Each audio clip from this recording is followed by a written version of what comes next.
Hey, you all, and good morning. We are still in Cleveland, Ohio. Actually getting ready to leave Cleveland today. But before we left the great city of Cleveland, Ohio, I wanted to stop by and say hello to one of my favorite residents of Cleveland. We are here at the Cleveland Natural History Museum. We enter through the parking garage right here. They're actually doing some massive construction out in front. Looks like they may be adding a whole lot to the museum, but for now, because the front is a construction zone, you have to enter here through the parking garage.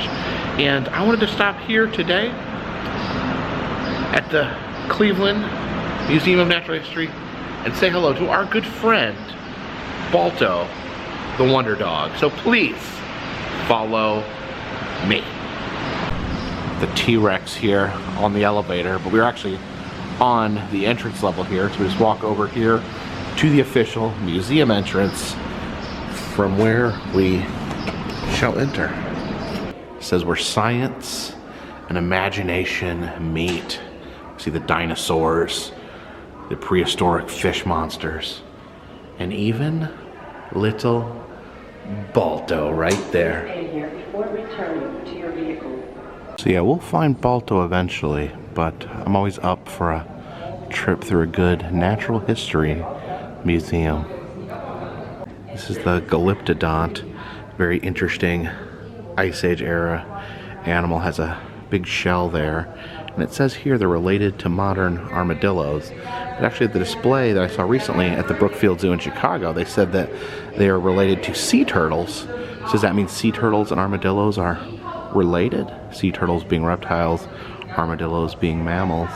Also, I remember them mentioning that prehistoric humans would actually recover these shells and make little huts out of them. So a very cool animal.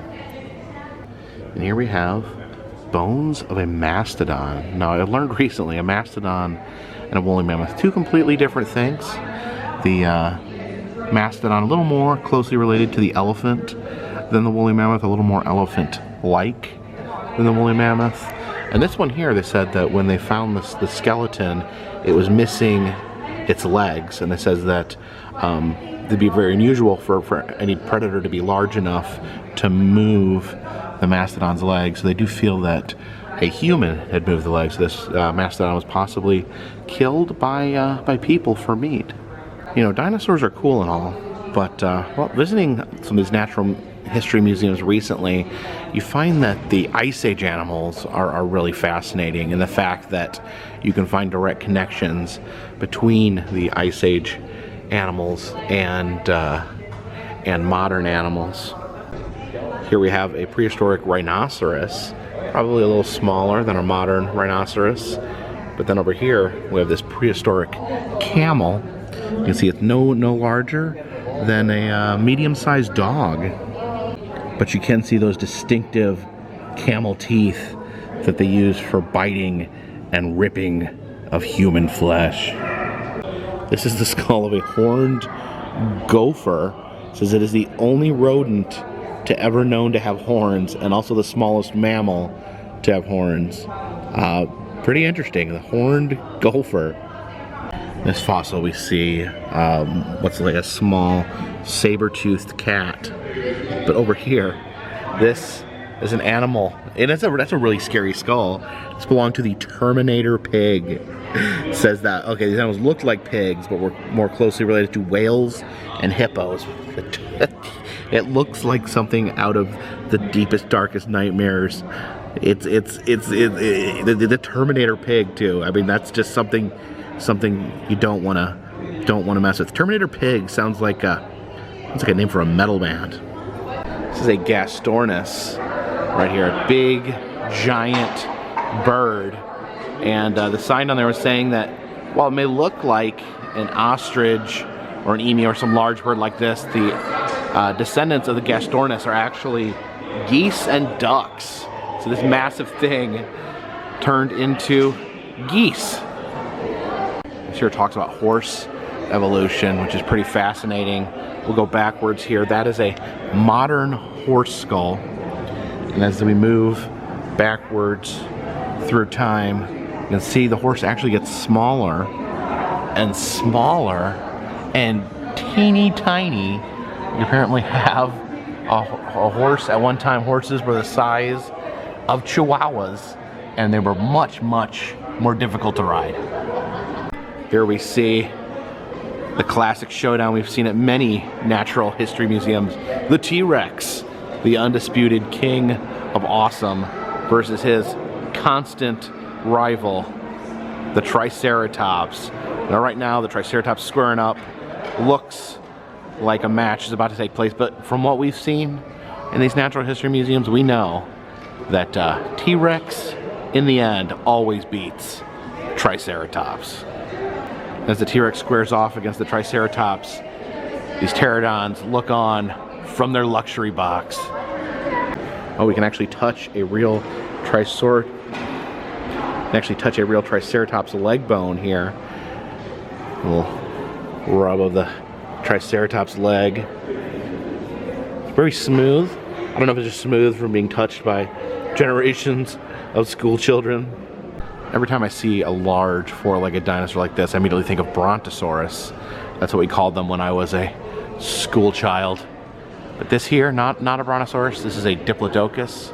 Of course, Brontosauruses were deemed to never have existed, instead being a mashup of an Apatosaurus body with a mismatched skull. Here's our buddy Dimetrodon.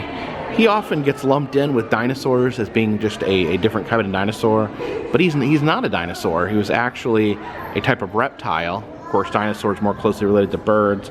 The Dimetrodon here actually evolved into modern mammals. So, yeah, not a dinosaur, more closely related to us than the dinosaur.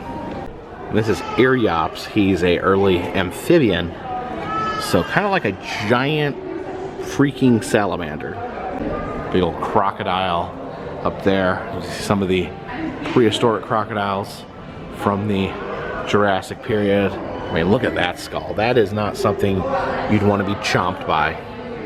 Floating up above us is a Dunkleosteus, this terrifying prehistoric fish with like these giant parrot-like teeth. Now, there's a reason that he is here at the Cleveland Museum of Natural History, and they actually use him as one of their mascots because back when Cleveland was a prehistoric ocean, this guy would be swimming around chomping everybody. And here's an authentic Dunkleosteus skull. You can see it's like made up of all these different bone plates, a very bony head there. Here's our buddy Coelacanth. Seen him in a lot of museums. He's a very important animal discovery, as he was thought to have been extinct for thousands and thousands of years. So they found one off the coast of South Africa in the 1930s. And it does talk about here about how, in addition to just being like an amazing find, it actually showed that paleontologists, that their predictions of what animals look like was pretty spot on. They pretty much called what the coelacanth would look like from the bones and fossils that they had found. This talks about the Silurian period. And here is the Silurian ocean. You can see mostly dominated by lobster monsters as they chase down these early shrimp. The various squids and trilobites there. This fossil here is one of the earliest known primates, called Darwinius macillae, but nicknamed to Ida. And from here you can see taxidermied versions of more modern monkeys. That is a bush baby right there, a little baby that lives in the bushes. And it's a colobus monkey. There's the ones that Homer Simpson would use to reenact the Civil War. It's a white-handed gibbon. And then this is what a white-handed gibbon looks like without its skin and muscles. Much more terrifying, actually. You can see them side by side. Here is a macaque. I watched a documentary recently on people that kept monkeys as pets, and I realized having a monkey in your house is one of the most terrifying things that could possibly happen to you. The black howler monkey there. The white-throated Guinean.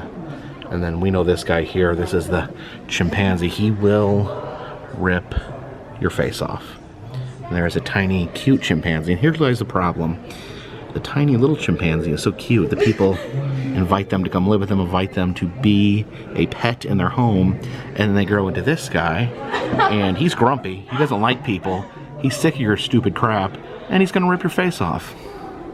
Here we have a human skeleton, along with some early human skulls and a chimpanzee skull. So the chimpanzees are our earliest relative. You can see our modern heads, our modern skulls. They look a lot different than the chimpanzee skull, but we're 99% similar to them, although we don't necessarily like to tear people's faces off. They do, and that's okay. And here we have Lucy, considered one of the most important skeletal finds in the history of mankind. It's a early human, looks similar to that of an ape. And I did not know this, but apparently the person that found the original Lucy skeleton was from Cleveland, was one of the curators of this very museum. So this museum has a connection not only to Balto, but to Lucy as well. Check her out. And here's Lucy's skeleton. Well, actually, you can see the dark parts are the bones that they actually found of Lucy, and then they kind of filled in the in-between with what you're seeing in white there. Pretty fascinating. Now the actual skeleton, the original skeleton of Lucy, is not here at this museum, but rather at the National Museum of Ethiopia, where the skeleton was found. Here's the Australopithecus, very early version of the human being there, and the skull to match. This exhibit here shows how fossils are left in layers that they always say that whatever's on top is newer than what's on bottom, so they can get kind of an idea of how old stuff is by how deeply it's buried. You can see the cavemen lived down here and then were covered up by all this dirt over the years. Growing up in the Midwest in the Great Lakes states, I think we're always taught about glaciers, because glaciers were a big part of how the Great Lakes formed. You can see the glacier here. It's a mile-high glacier covered Cleveland for 11,000 years. So at one point, Cleveland was an ocean patrolled by giant fish monsters. And then for 11,000 years, it was a giant glacier. And now it's just a lovely city where you can visit the Rock and Roll Hall of Fame. Now we enter the Gallery of Gems and Jewels, where we can see all the sparkly, beautiful stones here.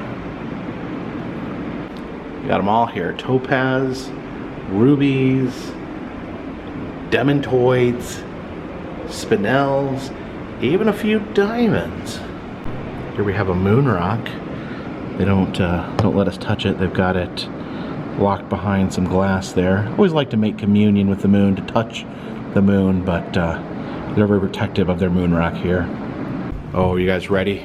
We're headed into the earthquake zone. I guess we have an earthquake simulator right here.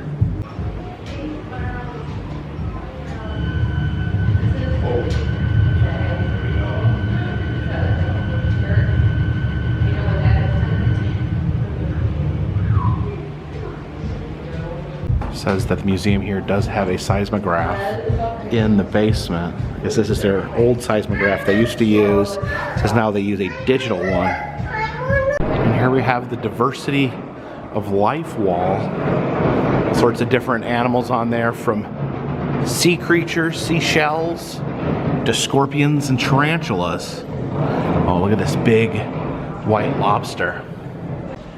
Different kinds of starfish there. You can see those little ones have lots of little star points, which are brittle stars that have long brittle tentacles. And then this is a basket star. I don't know if that is a cluster of different starfish or just one big clustery starfish. Here we have the diversity of vertebrates. It's that mean old eel right there. All these other interesting sea creatures. You can see the creepy deep sea anglerfish there. One of the creepiest and most terrifying faces you'll find in the animal kingdom. It's a mean old rattlesnake. Over here we got a penguin. You can see some silly monkeys here. These look like the monkeys that I saw in the documentary about owning pet monkeys. You don't want to own a monkey, trust me.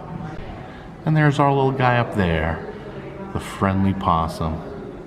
There's the not so fluffy porcupine, and then the platypus down there. Little known fact, the platypus actually can inject you with poison.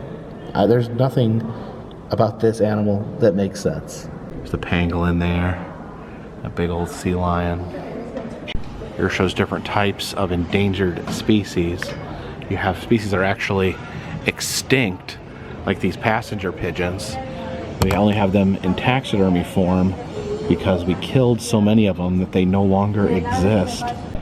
Here's extirpated species, like the black bear, that are driven out of their natural habitats into other areas. And then we have endangered species that we're in danger of losing, the North American paddlefish there, and the eastern Masaga rattlesnake. And here we have an exhibit on the museum itself, 100 Years of Discovery. This is an exhibit that explores the 100 years that this museum has been in existence. This here is Jane.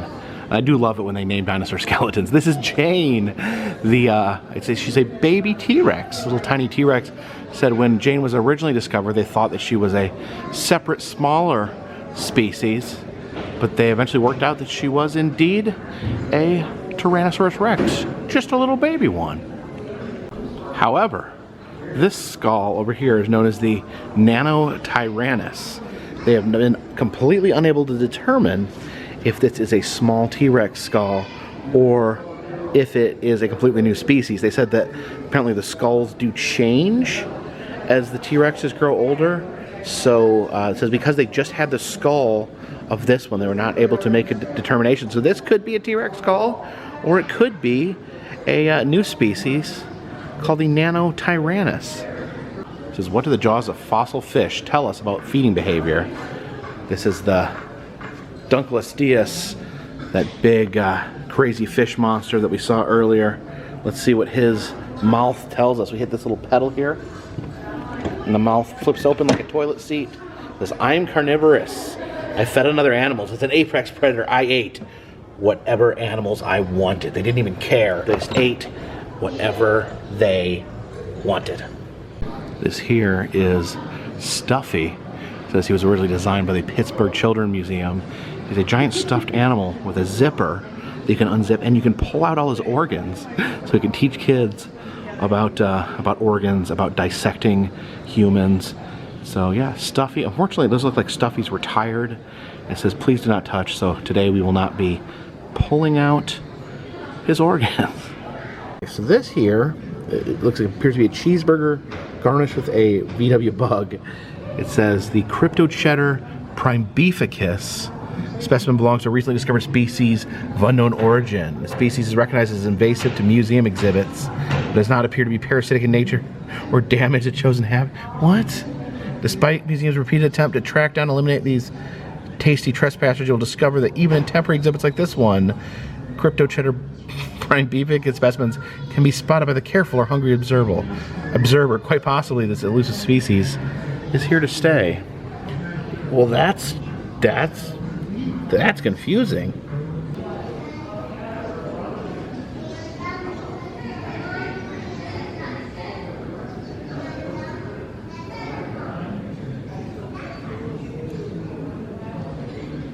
And here we have Juno, a visible woman. These used to be very popular in science and health museums around the country. So she debuted in the 1950s.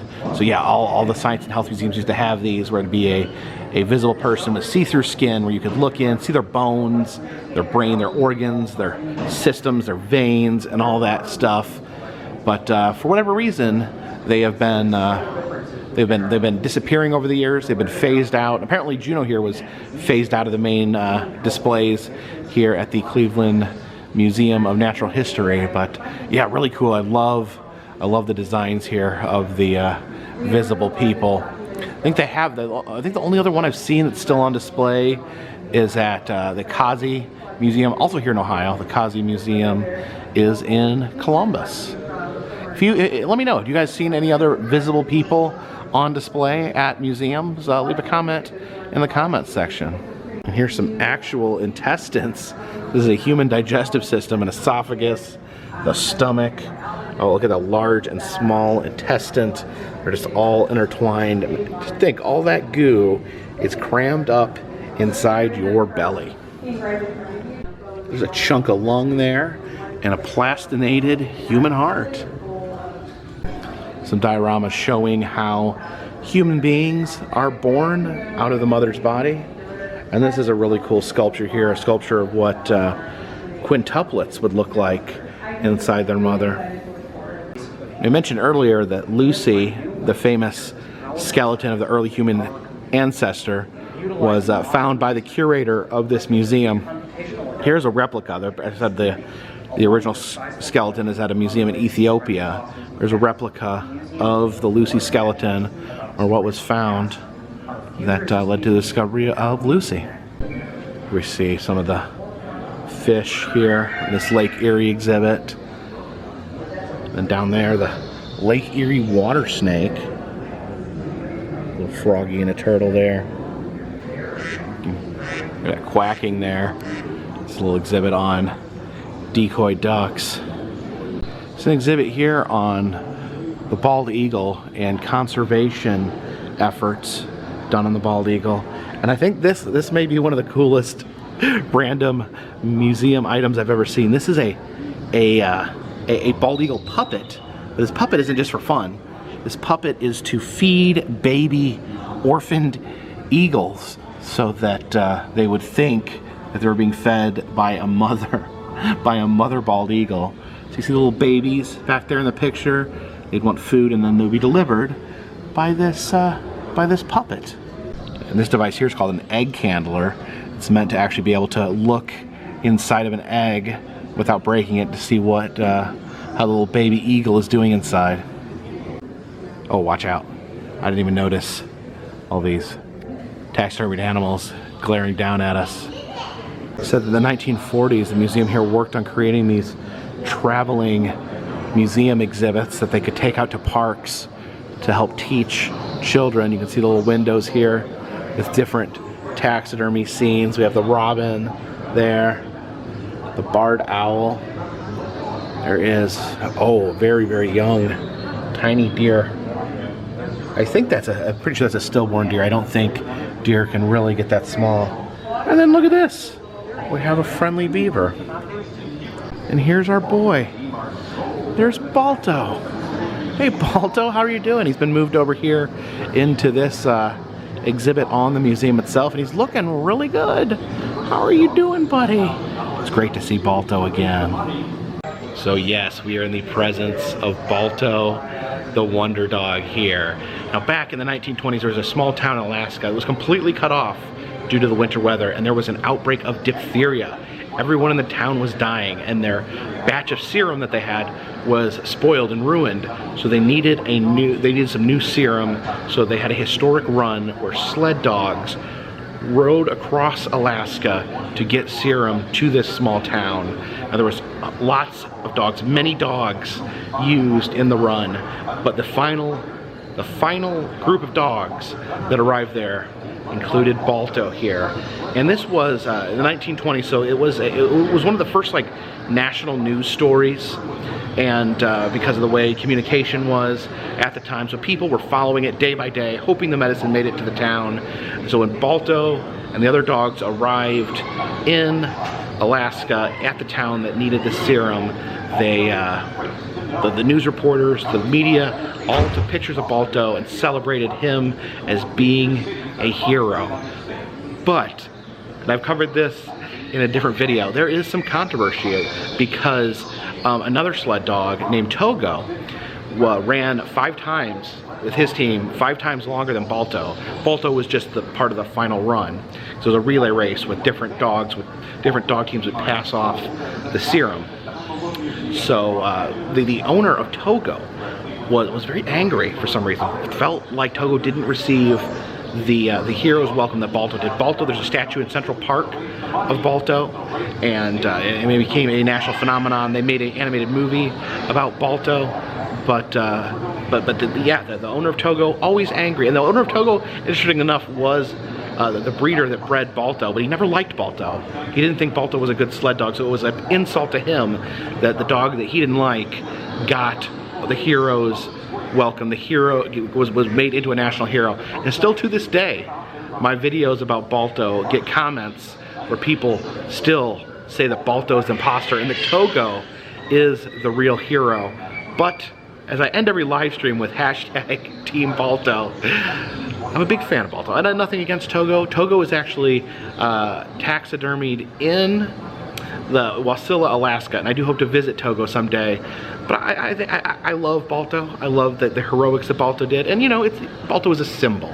No one claims that Balto did the medicine run in a single go, but he is the face of the movement, the adorable, fuzzy face of a great movement. So why is Balto in Cleveland? That's a good question, actually. After Balto's fame started to die, after the news stories started to decrease, the owner of Balto sold him to a sideshow where he would travel and be displayed as the hero dog from Alaska. But eventually he would wind up in the Cleveland Zoo after his travels around the country with the sideshow. And after he died, of course they didn't just want to throw his wonder dog carcass in the trash, so they taxidermied here and put him on display at the Cleveland Museum of Natural History, where people can come and visit with Balto to this day. There's a whole exhibit here on Balto and the legacy of the serum run. You can actually see what it's like to be at the head of a dog sled full of serum. So we're here at the dog sled. We can see what it looks like. Yes, you just look at these dogs' butts, you endure the cold, and eventually you become a hero. Here's a painting of the Blossom. This is a ship actually sent out by this museum to explore new things in foreign lands. Here we have a replica of the Blossom ship with a steering wheel here, where we can act as if we are sailing the Blossom to study new lands. You can see it left from New London. You see Cleveland on the map right there, left from New London across the Atlantic to Africa, cut down to Rio de Janeiro, and then way out this way and back to Charleston, South Carolina. Oh, just notice we have some seabirds above our heads. See different items and tools that would have been taken on the ship, known as the Blossom there. Some specimens, some bird specimens that would have been taken while they were on their voyage. This is a book of color samples that was used on the Blossom. Has all the different colors and names of colors so that the scientists could most accurately describe the specimens that they found. So they'd find something and match it up to the color in this book and then use the name given to describe it. Now this room here is a replica of the first natural history museum in Cleveland, known as the Ark. You can see this picture here from 1859 of these gentlemen in their top hats visiting the Ark. You can see the natural history exhibits here, just kind of stowed away in this cabinet, different bones, feathers, and other collected items from animals. You can see where they would have been playing poker amongst displays such as this, bird taxidermy displays. And as we exit through the gift shop, I wonder if they have any Balto merchandise. Well, they do have some plushy Siberian dogs to go along with the story of Balto, the bravest dog ever. Oh, look at these. These are round, squishy Baltos. Here we have Einstein solar figures. You can see that they're all tapping their foreheads, letting us know how much smarter they are than us. This is also the universal sign that is used by bad guys in professional wrestling to let the audience know that they just tricked the good guy. They have these stuffed medical objects here.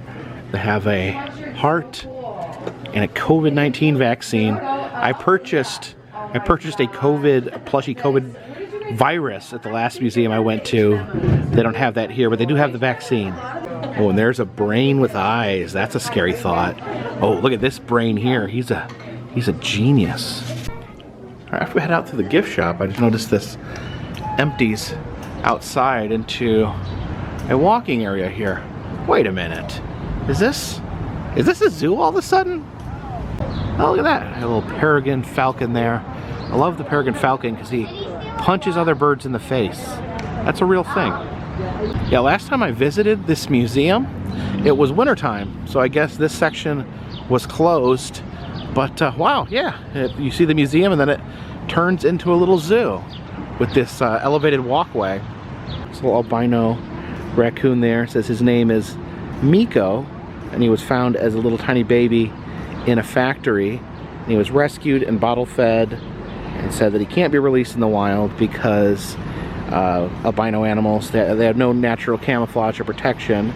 So he lives here at the Cleveland Museum of Natural History, and he looks really happy and adorable. Now this is interesting. They have the coyotes pinned off at the moment, and these zookeepers are planting different toys and items for the coyotes to find. You see a stuffed animal there on top of the doghouse. There's a stuffed rabbit on that stump over there. Oh, he's gonna release the coyotes. There they go. Oh, they ran off. They're looking for toys. They're looking for things to find. Oh, he found one. What'd you find, buddy? Oh, he's taking off. He's taking off with that. Oh yeah, he got something good there.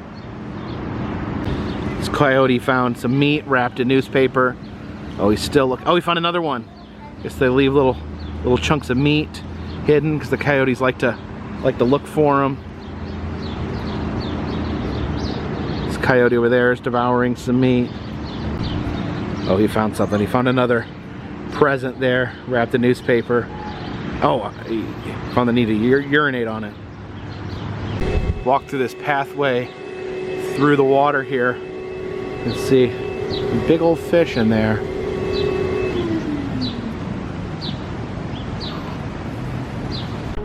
Oh, look at this. Look at that, like a giant bald eagle there. Remember them mentioning in the museum, oh, they did work with bald eagles here.